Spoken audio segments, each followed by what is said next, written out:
নিজানা তো ভেবেছিল সম্পর্কের বরফ গলতে শুরু করেছে, হয়তো এভাবেই তাদের মাঝে একটা সুন্দর বন্ধন গড়ে উঠবে। কিন্তু সবটাই ছিল মরীচিকা। কৌরব একটুও পাল্টায়নি। সেই কারণেই হয়তো অবলীলায় তাকে এড়িয়ে চলে, কথায় কথায় ডিভোর্সের কথা বলে। আর সে বোকার মতো এত অপমান নিয়ে আশায় বেঁচেছে। তীব্র যন্ত্রণায় নিজানার মাথাটা ছিঁড়ে যাচ্ছে, বুকের ভেতরটা যেন পুরো ছারখার হয়ে যাচ্ছে তার। শ্বাস নিতেও কষ্ট হচ্ছে ভীষণ। নিস্তলা থেকেই নওয়াজ চৌধুরী আর আন্তাসার উচ্চকণ্ঠ ভেসে আসছে। মেয়েকে এমন অবস্থায় দেখে তারা নিজেদের মাঝেই বিবাদে জড়িয়ে পড়লেন। কিন্তু নিজানা এখন এসবের ঊর্ধ্বে। সে শুধু এক গভীর শূন্যতার মাঝে ডুবে যাচ্ছে। পূর্বাকাশে ভোরের সূর্য রক্তিম আভা ছড়াচ্ছে। গতকালের মেঘলা আকাশের গুমট ভাব কেটে গিয়ে চারিপাশে ঝলমলে রোদের উদ্ভাসিত। বাগানের পাখিগুলো কলকাকলিতে মুখরিত।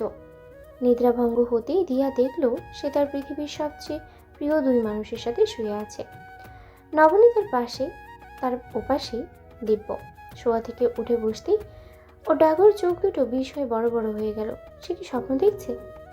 দু হাতে চোখ কচলে নিয়ে আবারও তাকলো। না, স্বপ্ন নয়। ওর ছোট্ট ঠোঁটের কোণে একচিলতে হাসি ফুটে উঠল। মুখটা খুশিতেই ঝলমল করে উঠল। নবনীর মুখের উপরে আলতোভাবে কিছু চুল এসে পড়েছিল। দিয়া খুব সাবধানে কোমল স্পর্শে চুলগুলো সরিয়ে নিয়ে নবনীর মুখের উপরে ঝুঁকে পড়ল।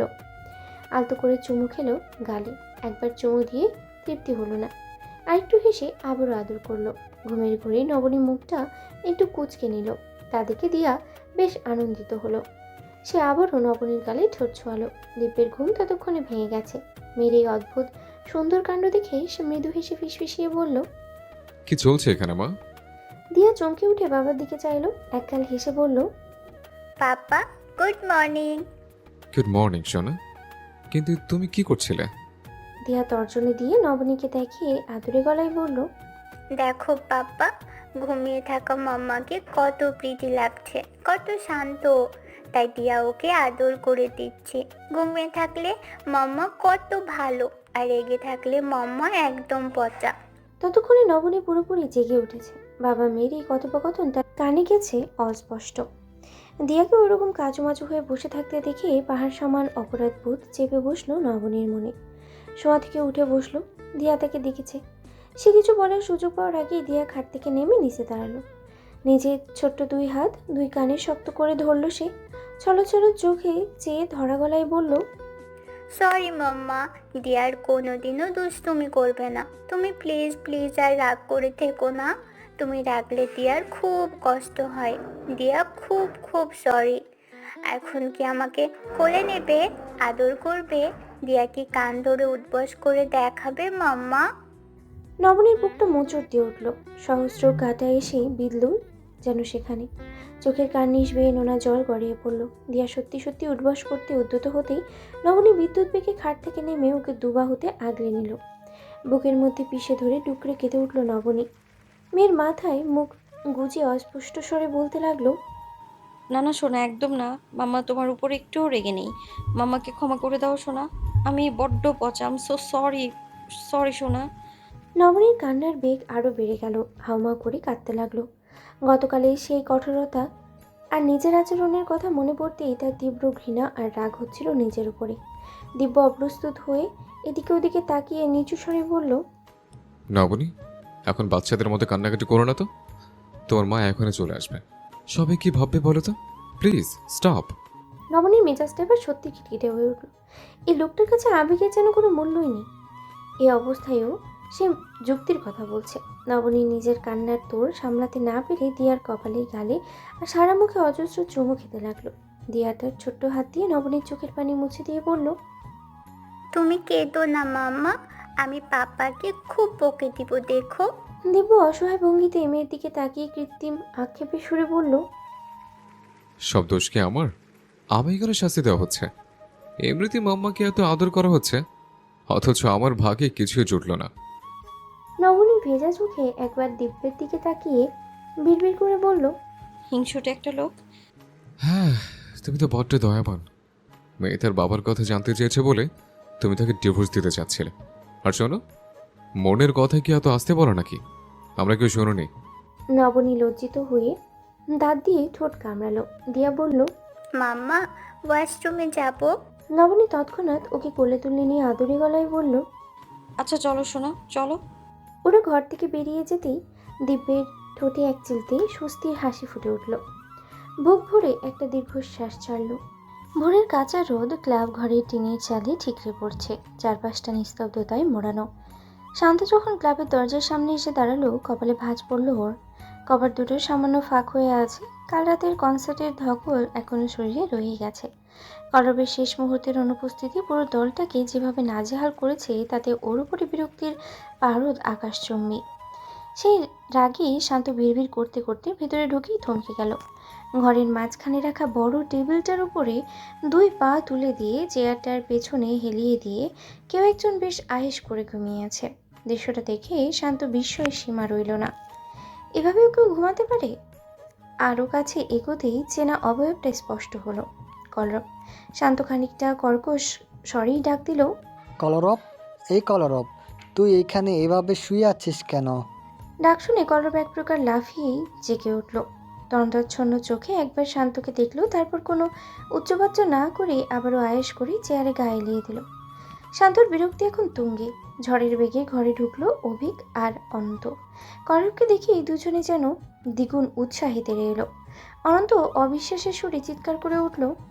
কি রে, তুই এখানে কি করছিস? তোর না ঘরে বউ আছে? তুই ক্লাবে ঘুমিয়েছিলিস নাকি?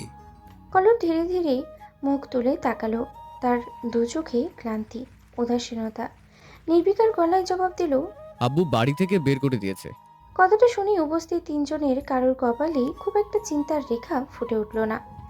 আশাদ তালুকদার তার এই বেওয়ারা ছেলেকে বাড়ি থেকে বের করে দেওয়ার হুমকি প্রায় দেন। এটা তাদের কাছে নিত্য নৈতিক ব্যাপার, কিন্তু হুমকিটা যে শেষ পর্যায়ে বাস্তবে রূপ নিয়েছে, শান্তর কাছে একটু অবিশ্বাসই ঠেকল। বিস্ময় কাটিয়ে বলল। সে কি? কেন? এবার আবার কি করলি? কলর টেবিল থেকে পা নামিয়ে সোজা হয়ে বসলো। বউ ঝগড়া করে বাপের বাড়ি চলে গেছে, আর আমার দয়ালু বাপ সাফ জানিয়ে দিয়েছেন যতদিন না বউকে ফিরিয়ে আনছি ততদিন এই বাড়িতে আমার ঢোকা নিষেধ।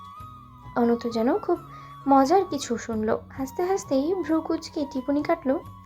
কেন রে, তোর বউ তো তোকে সারাক্ষণ আদরের সোহাগে চুম্মার উপরে রাখতো, হঠাৎ এই হাল হলো কেন? কলব একটা দীর্ঘশ্বাস ছেড়ে তাচ্ছিল্যের সুরে বলল। সাপের কাজই তো চুম্মা দেওয়া। আসল সমস্যা সেটা না, সমস্যা হচ্ছে বউয়ের। তাও বাপের বাড়ি আছে, রাগ করে না হয় বাপের বাড়ি চলে গেছে। আমি শালা তো সেই অপশনটাও পাচ্ছি না। কি এক মুশকিলে পড়লাম বলতো। ওর কথা বলার ভঙ্গি দেখে শান্ত, অভিক আর অনন্ত তিনজনেই অট্টহাসিতে ফেটে পড়ল। কলব কড়া চোখেই তাকালো, চোখ রাঙিয়ে থামানোর চেষ্টাও করলো, কিন্তু কাজের কাজ কিছুই হলো না। হাসি থামিয়ে অভিক জিজ্ঞেস করলো। তুই কি রাত থেকে এখানে পড়ে আছিস? হ্যাঁ, তোকে কয়েকবার কল দিয়েছিলাম, ধরলি না। এরপর ফোনটাও অফ হয়ে গেল। একটা সিগারেট হবে কারোর কাছে? খুব খিদে পেয়েছে। খিদে লেগেছে তো সিগারেট কেন খাবি? এই অবিক, জলদি কিছু খাবার নিয়ে আয়।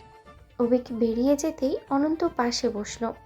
ঝগড়াটা আসলে কি নিয়ে হয়েছিল বলতো? মিটিয়ে নিলেই তো পারিস। এইভাবে ক্লাব ঘরে কতদিন পরে থাকবি? আর বড় কোনো ঝামেলা না হলে আঙ্কেল তোকে বাড়ি থেকে বের করার লোক নন। সব নষ্টের গোড়া ওই ইরা। মেয়েটা কেন যে এখন আমার পিছু ছাড়ছে না জানি না। অন্তত 12টা নাম্বার ব্লক লিস্টে ফেলেছি, তাও কাল নতুন নাম্বার দিয়ে ফোন করেছে। আর আমার ফুটা কপাল, ফোনটা ধরেছে নিজানা। ইরা ওকে কি কি বলেছে কে জানে। সম্ভবত বলে দিয়েছে আমি এখনো মাঝরাতে ওর সাথে দেখা করি। কলব কথা শেষ করার পূর্বেই শান্ত কুৎসিত একখানা গালি দিল। তার চোখে মুখে ধিক্কার। খুবই উগরে গিয়ে বলল। শালা, আমরা কত বুঝিয়ে সুঝিয়েও ওর সাথে তোকে দেখা করতে নিয়ে যেতে পারছিলাম না। আর যে শুনেছিস মেয়েটা এখনো সিঙ্গেল, অমনি তোর আবার পুরনো চুকচুকানি শুরু হয়ে গেল। তোর কি ন্যূনতম লজ্জা নেই? ঘরে অমন সুন্দরী বউ রেখে এই কাজ করলি। শুরুতে তোর জন্য একটু মায়া হচ্ছিল, এখন আর হচ্ছে না।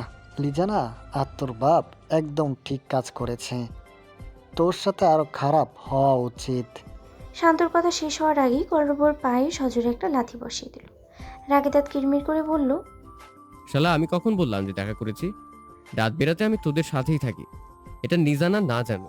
তোর তো জানা উচিত। এসেছে আমার সুন্দরী বউয়ের জন্য দরদ দেখাচ্ছে। ও সুন্দরী। অনন্ত কিছুটা আমতা আমতা করে বলল। সুন্দরী তো, তুই কি এতদিনেও নিজের বউকে ঠিক দেখিসনি?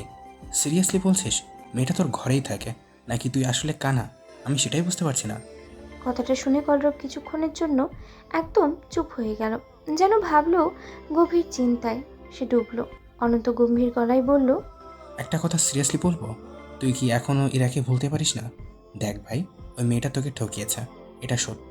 এখন পথ না পেয়ে আবার ছুকছুক করছে। এখন তোর বিয়ে হয়ে গেছে, ঘরে বউ আছে, জাস্ট মুভ অন কর না। নিজের বউটার দিকে একটু তাকা, ওকে ভালোবাসার চেষ্টা কর, দেখবি সব আপদ মিটে গেছে। আরে ধুর, ওসব সম্ভব না। তোদের কিভাবে বোঝাই? আরে বাল, ও আমার বোনের মতো। মানে, আমি বলতে চাচ্ছি ছোটবেলা থেকে ওকে আমি কখনোই ওই নজরে দেখিনি। গত কয়েক বছর ধরে তো আরও না। তবে হ্যাঁ, এটা ঠিক যে ওর মধ্যে কিছু একটা ব্যাপার আছে। মানে ওর সাথে ঝগড়া করে খুব মজা পাওয়া যায়, ওকে বিরক্ত করতেও বেশ লাগে। অনন্ত দীর্ঘশ্বাস ফেলে শান্তর দিকে তাকিয়ে বলল, এই নিশ্চিত পাগল হয়ে গেছে, কী সব আবল তাবল বকছে উল্টোপাল্টা। আরে আমি সত্যি বলছি, নয়তো তোরা ভেবে দেখ, ইরা যাওয়ার পর তো আমার শোকে পাথর হয়ে যাওয়ার কথা ছিল, দেবদাস হওয়ার কথা ছিল, কিন্তু আমি তো দিব্যি ভালো আছি। কারণ একটু হলেও মেয়েটা।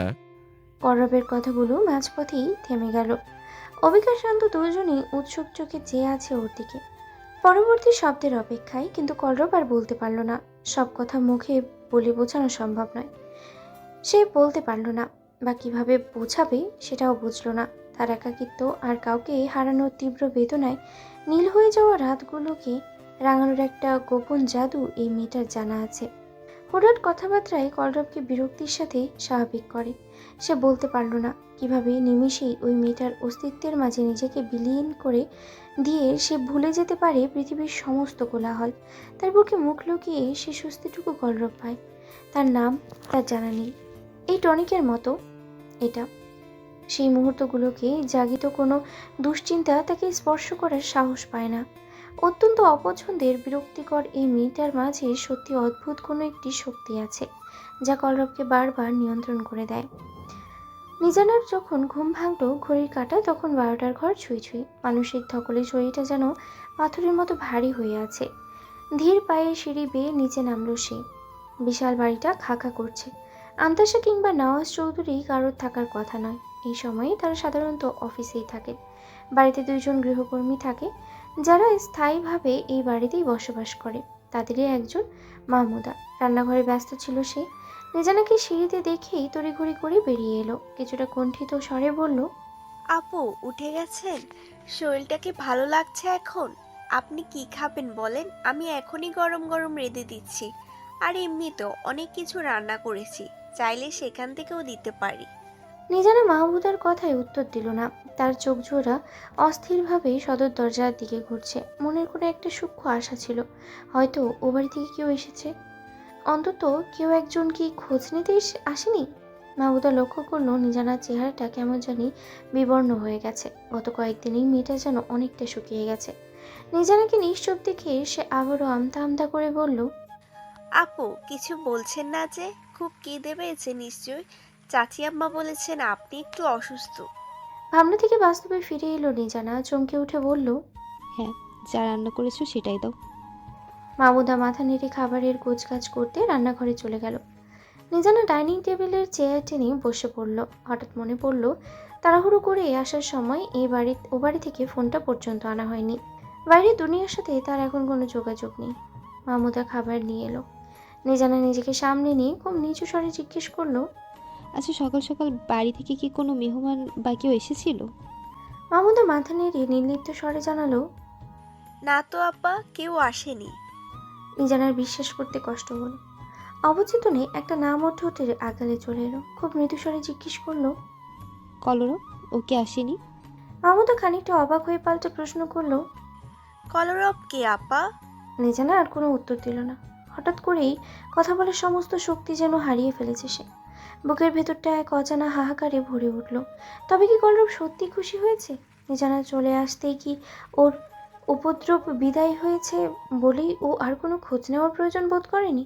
ও তো এটাই চেয়েছিল, কিন্তু এত সহজে সবটা ছেড়ে দেবে সেটা ভাবেনি নিজানা। মানুষের মন কতটা পাথরের হলে ওইভাবে বেরিয়ে আসার পরেও একবার খবরটুকু নেয় না। নিজানার মনে হয়েছিল ছেলেটা হয়তো শুধু একটু ভবঘুরে কষ্টে আছে। আদতে ভিতরে মানুষটা খারাপ নয়, কিন্তু এখন নিজের সেই ভাবনার উপরেই তার প্রচণ্ড রাগ হতে লাগলো। চোখের কোণ দুটো নোনা জলে টলমল করে উঠল তার। পাছে মাহমুদা দেখে ফেলে সেই ভয়ে দ্রুত মুখ নিচু করে ভাতের লোকমায় মনোযোগ দেওয়ার বৃথা চেষ্টা করলো সে। নিজের এমন বিধ্বস্ত দশা থেকে মাহমুদা থতমত খেয়ে গেল। কোমল গলায় বলল, আপা, সকাল থেকে আসলেই কেউ আসেনি। চাচি আম্মা অফিসে যাওয়ার সময় শুধু বলে গেছেন যে আপনি রাতে এসেছেন। আমি যেন আপনার খাওয়ার দিকে খেয়াল রাখি। নিজানা যান্ত্রিকভাবে মাথা নেড়ে সাই দিল। তারপর একটু থেমে কাপা গলায় বলল, ঠিক আছে। আচ্ছা, তোমার ফোনটা কি একটু দেবে আমাকে? একটা জরুরি কল করতে হবে। আসলে তাড়াহুড়োয় আমার ফোন সহ সব কিছু ওই বাড়িতে ফেলে এসেছি। অবশ্যই আপা, আমি ফোন নিয়ে আসছি। নবনী, আমাদের এবার ফেরা উচিত। দীপুর গম্ভীর স্বরটা কানে আসতেই নবনী চট করে ওর দিকে তাকালো। রোদেলা উঠানের মাঝখানে গিয়ে দিয়া আর অনেকের হই হুল্লোড় চলছে। ওরা খেলায় মতো। নবনী এতক্ষণ মুগ্ধ হয়ে সেই দৃশ্যটাই দেখছিল। দীপু ঠিক তার পাশটিতে এসে দাঁড়াতেই মুহূর্তের মধ্যেই সেই আনন্দের আবেশটা উবে গেল। নবনী অস্বস্তি লুকানোর চেষ্টা করে প্রসঙ্গ এড়োতেই চাইল। আপনি কি এক কাপ কফি খাবেন? দীপুর অভিজ্ঞ চোখ নবনীর ভেতরে উদ্বেগটুকু ঠিকই ধরে ফেলে। সে খানিকটা সোজাসুজিভাবেই প্রশ্ন করল, তোমার কি মনে হয় নবনী, আমি কি সারা জীবন তোমার বাপের বাড়িতে এইভাবে এসে বসে থাকবো? আসলে অনেকদিন পর আসা তো, তাই আর কি। দিয়াকেও দেখেছেন নিশ্চয়ই, ও এখানে এসে কতটা খুশি। আমার মনে হয় না ও এখন এখান থেকে যেতে চাইবে। ওকে বুঝিয়ে বললেও ঠিক বুঝবে, কিন্তু আমার কাজের কথাটাও তো ভাবতে হবে। তাহলে আপনি একাই চলে যান। নবনী, বোঝার চেষ্টা করো। এভাবে পালিয়ে থাকা কোনো সমাধান নয়। আমাকে দুদিনের জন্য এক জায়গায় যেতে হবে। কাজের জায়গায় কিছু সমস্যা হয়েছে, আমি না গেলে ঝামেলা মিটবে না। তোমার কি সত্যিই মনে হয় আমি এখানে লুকিয়ে থাকলে সব আপদ এমনি এমনি চলে যাবে? নবনীর সমস্ত চপলতা নিমিষেই মিলিয়ে গেল। বুকটা অজানা আশঙ্কায় ধপ করে উঠল তার। আবার দীপুর বাইরে যাবে, এর চেয়ে আতঙ্কের খবর আর কি হতে পারে। নবনী আমতা আমতা করে বলল, আমরা বাড়ি ফিরে যাব, তাতে আমার কোনো আপত্তি নেই, কিন্তু আপনার কি বাইরে না গেলেই নয়? অন্য কাউকে পাঠালে হয় না? নবনীর উদ্বিগ্ন মুখটার দিকে চেয়ে দিব্যের ঠোঁটের কোণে মৃদু হাসি রেখা ফুটে উঠল। সেই হাসিতে নবনী আরো খানিকটা মুখ ভার করে ফেলল। দীপু বুঝিয়ে বলার ভঙ্গিতে বলল, আমি না গেলে আর কে যাবে বলো? তোমার ছোট দেবরের কি এসবে খুব একটা মন আছে? আর আব্বু তো আমাদের বিয়ের আগে থেকে অফিসের ঝামেলা থেকে হাত গুটিয়ে নিয়েছেন। ছোট চাচু দেখছেন অন্য দিকটা। তাই এই নির্দিষ্ট কাজটা আমারই। আমি ছাড়া বাকিরা এটা বুঝবে না। নবনীর কপালে চিন্তার ভাঁজ আরও গভীর হলো। সে বুঝতে পারল দিব্যকে আটকানোর কোনো পথ আর খোলা নেই। দিব্য হুট করে কিছু একটা মনে পড়তেই নবনীর চুপসে যাওয়া মুখটার দিকে চেয়ে মনের ভেতরে দানা বাঁধা হাসিটা অতি কষ্টে সংবরণ করল সে। গলার স্বর কিছুটা রহস্যময় করে বলল, আরেকটা কাণ্ড ঘটেছে জানো? নবনী উৎসুক হয়ে জিজ্ঞেস করলো, কি? নিজানা আর কলরবের মধ্যে বোধহয় বড়সড় কোনো ঝগড়া হয়েছে। নিজানা বাড়ি ছেড়ে বেরিয়ে গেছে, আর সে আগে আব্বু ভাইকেও বাড়ি থেকে বের করে দিয়েছেন। কি একটা অবস্থা বলো তো? সত্যি বাড়ি থেকে বের করে দিয়েছেন? ভাইয়া এখন কোথায়? কোনো খবর পেয়েছেন? সেটা কি আর আমি এখান থেকে বলতে পারি? ফোন দিয়েছিলাম, সুইচ অফ। ফিরে গিয়ে না হয় খোঁজ নেব। এখনই বের হবেন? যেতে যেতে তো প্রায় সন্ধ্যা হয়ে যাবে। অসুবিধা নেই, তুমি দিয়াকে তৈরি করো, নিজেও চটপট রেডি হয়ে নাও। আমাদের একটু দ্রুত ফিরতে হবে, কারণ আমাকে হয়তো কাল সকালেই ঢাকার বাইরে বের হতে হবে। নবনী আর দ্বিমত করল না। মনটা খচখচ করলেও দ্রুত হাতে দিয়াকে গুছিয়ে নিল সে।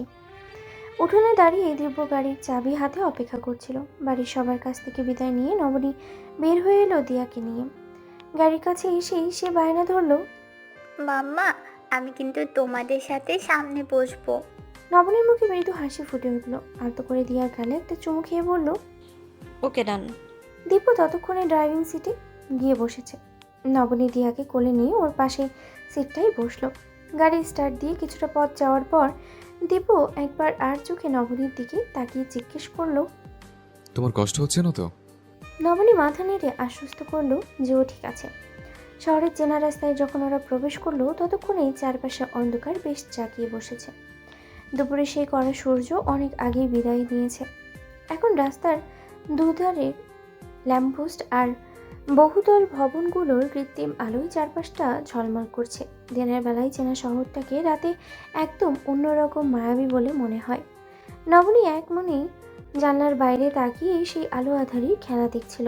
মাঝে মাঝে দিয়ার টুকটাক কথার উত্তর দিচ্ছিল। মা মেয়ের এই খুনসুটি আর অনেক অনেক কথার মাঝেই দিব্য এক নীরব শ্রোতা হয়ে রইল। তবে এই ওর মন্দ লাগছিল না। হুট করেই একটা ফুচকার দোকানের সামনে এসে গাড়িটা থামিয়ে দিল দিব্য। আচমকা গাড়ি থামায় নবনী কিছুটা অবাক হয়ে চারপাশটা দেখে নিল। দিব্য গাড়ি থেকে নামতে উদ্যত হলে নবনী কৌতূহলী গলায় জিজ্ঞেস করলো, কোনো সমস্যা হয়েছে নাকি? না, চলো ফুচকা খাবে। দিয়া, তুমি কি খাবে মাম্মা? আমি কোন আইসক্রিম খাবো? দিব্য মাথা নেড়ে সায় দিল। নবনী যেই গাড়ি থেকে নামতে যাবে দিব্য হাত বাড়িয়ে ওকে থামিয়ে দিয়ে বলল, তুমি গাড়ি দিয়ে বসো, আমি নিয়ে আসছি। ওখানে বড্ড ভিড়। নবনী আর জোরে জোরে না করে গাড়িতেই রয়ে গেল। দিব্য ভিড়ের দিকে এগিয়ে যেতে নবনীর ঠোঁটের কোণে একটা প্রশান্তির হাসি ফুটে উঠল। মানুষটার খেয়াল রাখার ভঙ্গিটা সত্যি অদ্ভুত, সব দিকে কড়া নজর। এই যে ছোট ছোট বিষয়ে ওর প্রতি দিব্যের যত্ন আর গভীর মনোযোগ, এটাই নবনীকে বারবার ওর প্রতি নতুন করে আকর্ষণ করে। কিছুক্ষণ পর দিব্য একটা ওয়ান টাইম প্লেটে ফুচকা নিয়ে এসে নবনীর সামনে ধরলো। তারপর অন্য হাত থেকে আরেকটা আইসক্রিম দিয়ার দিকে বাড়িয়ে দিয়ে আদুরে গলায় বলল, এই যে আমার মায়ের কোন আইসক্রিম। দিয়া আইসক্রিম হাতে পেয়ে একগাল হেসে বলল, আই লাভ ইউ পাপা। এটা দিয়ার একটা অদ্ভুত অভ্যাস। বাকি সবাইকে এসে ধন্যবাদ জানালেও দিব্যর ক্ষেত্রে তার অভিব্যক্তিটা সবসময় এমন, সরাসরি ভালোবাসার কথা। কি জানি তার ছোট মনের কোন কোণে কি গভীর ধারণা সাজিয়ে রেখেছে সে। দিব্য দিয়ার এই অভ্যেসটাকে ভীষণ পছন্দ করে। মনে হয় ওর সমস্ত ক্লান্তি মুছে যায় এই এক কথায়। সে মৃদু হেসে প্রত্যুত্তরে বলল, পাপ্পা লাভ ইউ ইনফিনিটি। দিয়াকে দিব্যর খালি ড্রাইভিং সিটটায় বসিয়ে দিল নবনী। দিব্য গাড়ির পাশে বাইরে দাঁড়িয়ে একটা কোল্ড ড্রিঙ্কসের ক্যান হাতে নিয়ে শান্ত ভঙ্গিতে চুমুক দিচ্ছে। আর দিয়া আইসক্রিমটা খানিকটা খেয়ে এবার এক মনে নবনীর খাওয়া দেখতে শুরু করলো। নবনী যখন ফুচকা মুখে দিয়ে ভেতরে টকের স্বাদে চোখ মুখ বুঝে নিচ্ছিল, দিয়ার ছোট্ট মনটাতে একটা কৌতূহল জাগলো। ওর মনে হলো এই খাবারটা নিশ্চয়ই খুব সুস্বাদু, তাই টেস্ট করার তীব্র আকাঙ্ক্ষা জাগলো। নবনী ঠিক তখনই মেয়ের উৎসুক দৃষ্টিটা খেয়াল করে জিজ্ঞেস করলো, দিয়াও খাবে? দিয়ার সাথে সাথে মাথা উপর নিচে নেড়ে তার সম্মতি জানালো। নবনী এবার গাড়ির কাছ দিয়ে বাইরে দিব্যের দিকে চেয়ে বলল, শুনুন, দিয়ার জন্য একটা প্লেট ফুচকা নিয়ে আসুন না। দিব্য কথাটা শুনেই চোখ মুখ কুচকালো, গলায় স্পষ্ট বিরক্তি। সে বলল, না, দিয়া ওসব খায় না। তুমি খাচ্ছ, খাও, আর দ্রুত শেষ করো, ফিরতে হবে তো। ও খাবে বলছে, নিয়ে আসুন। ও খাবে না, আমি তো বলছি। এসব জিনিস ও কখনো খায় না, অভ্যস্ত না। আমি তো বলেছি খাবে। দিব্য এবার মেয়ের দিকে ফিরে বলল, আমি বলছি খাবে না। দিয়া, তুমি বলো তো, তুমি খাবে না? দিয়া কোনো দ্বিধা না করে চটপট জবাব দিল, আমি খাবো। দিব্য অবিশ্বাসের চোখে চাইল নিজের আদরের মেয়ের দিকে। কিছু একটা বলতে গিয়েও থমকে গেল। নবনী ঠোঁট টিপে হাসলো, এরপর বিজয়ীর ভঙ্গিতে বলল, না, আর অযথা তর্ক না করে ঝাল ছাড়া এক প্লেট ফুচকা নিয়ে আসুন যান। দিব্য একটা দীর্ঘশ্বাস ফেলল। এই মুহূর্তে যুক্তি দিয়ে বুঝিয়ে কোনো লাভ হবে বলে মনে হলো না। অগত্যা অনিচ্ছা সত্ত্বেও ভিড় ঠেলে গিয়ে আবারও আরেক প্লেট ফুচকা নিয়ে এলো সে। দিয়াকে নিজের কোলে বসিয়ে নিজ হাতে একটা ফুচকা ওর মুখে পড়ে দিল। ফুচকার টক আর মশলার স্বাদ জিভে লাগতেই দিয়া মুহূর্তের মধ্যেই চোখ মুখ কুচকে ফেলল। দিব্য ভাবলো দিয়ার হয়তো পছন্দ হয়নি, তাই তড়িঘড়ি করে বলল, খুব বিচ্ছিরি লাগছে।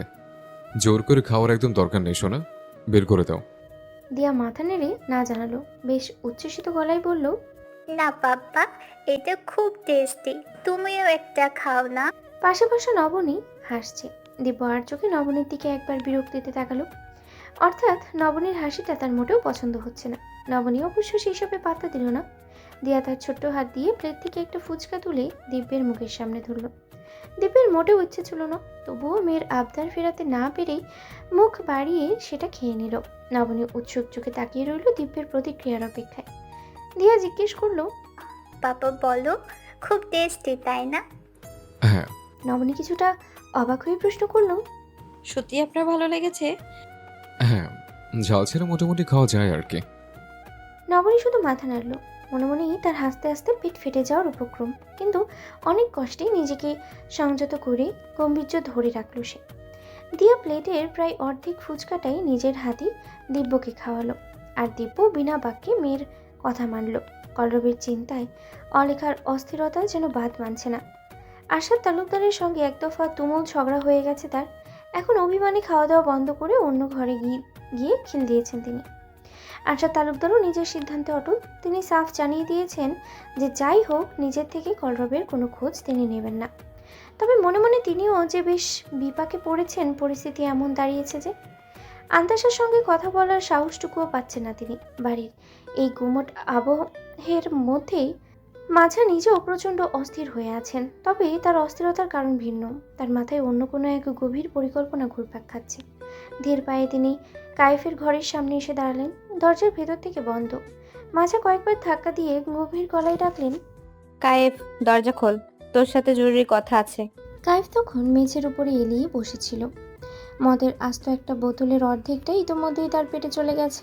নেশার ঘরে শরীরটাকে আচ্ছন্ন করতে শুরু করেছে। ঠিক সেই মুহূর্তেই মায়ের ডাক শুনে সে চমকে উঠল।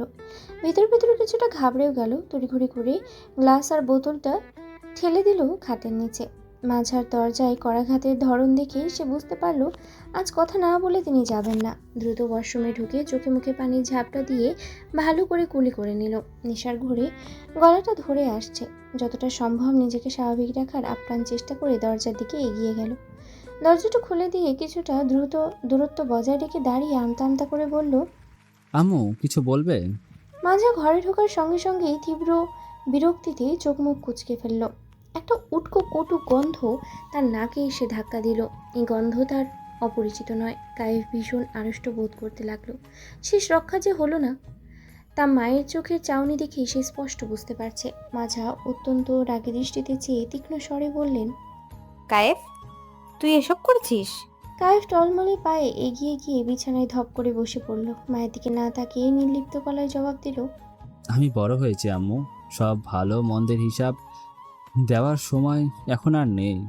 মাঝা দ্বিগুণ ক্ষোভে ছেলের দিকে এগিয়ে এলেন। তীক্ষ্ণ স্বরে বললেন, বড় হয়েছিস সে তো তোর নমুনা দেখেই বুঝতে পারছি, কিন্তু বড় ভাইয়ের স্ত্রী কিংবা বড় ভাবির প্রতি যে ন্যূনতম সম্মান রাখা উচিত সেই কাণ্ডজ্ঞানটুকু কি হারিয়ে ফেলেছিস?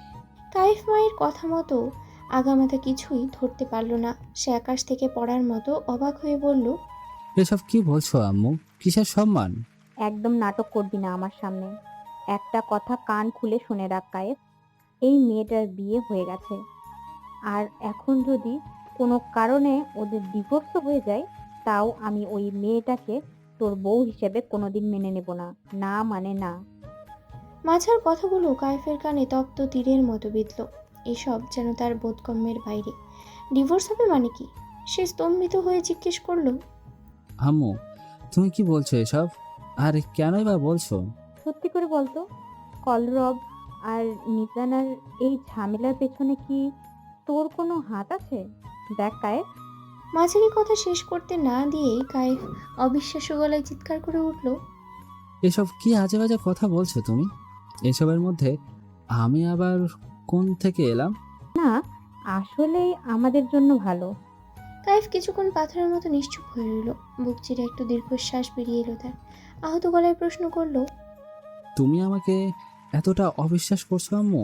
তোমার কি সত্যি মনে হয় আমি এতটা নিচে হতে পারি?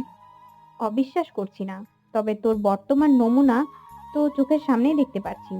তোর কতটা অধঃপতন হয়েছে সেটা এই ঘরের গন্ধ বলে দিচ্ছে। নিজের পতন যখন নিজেই ডেকে এনেছিস তখন তোকে বিশ্বাস করা কি কঠিন হয়ে যায় না? তাহলে আমাকে চলে যেতে দিচ্ছ না কেন? জোর করে এই নরকের মধ্যে আমাকে আটকে রেখেছো কেন তুমি? আমি চলে যাই এই বাড়ি থেকে। আমার পক্ষে এসব আর সহ্য করা সম্ভব হচ্ছে না।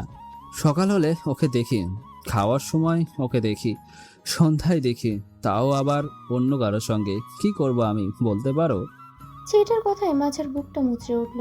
তিনি যে কায়েফকে আটকে রাখতে চান তা নয়, কিন্তু তার মনে এক গভীর ভয় বাসা বেঁধে আছে। তার দুশ্চিন্তা হয় চোখের আড়াল হলে কায়েফ নিশ্চয়ই কোনো একটা অঘটন ঘটিয়ে বসবে, হয়তো নিজেকেই শেষ করে দেবে। সেই শোক সইবার শক্তি তার নেই। আবার ছেলের এই তিল তিল করে জ্বলে পড়ে খাক হওয়াটাও তিনি সহ্য করতে পারছেন না। কি করবেন তার কোনো কুলকিনারা তিনি খুঁজে পাচ্ছেন না। কায়েফ বিরক্তিতে ক্লান্ত গলায় বলল, তোমার জেরা শেষ হলে এবার যেতে পারো আম্মু। আমি যখন কথা দিয়েছি তখন সে কথা রাখবো। আমি বাড়ি ছেড়ে কোথাও যাচ্ছি না, আর ওদের দুজনের মাঝেও কখনো আসবো না। তুমি আমার জন্মদাত্রী, তোমার জন্য এটুকু করবো। সব কিছু মেনে নিয়েছি, শুধু আমাকে একটু সময় দাও, আমি নিজেকে সামলে নেই।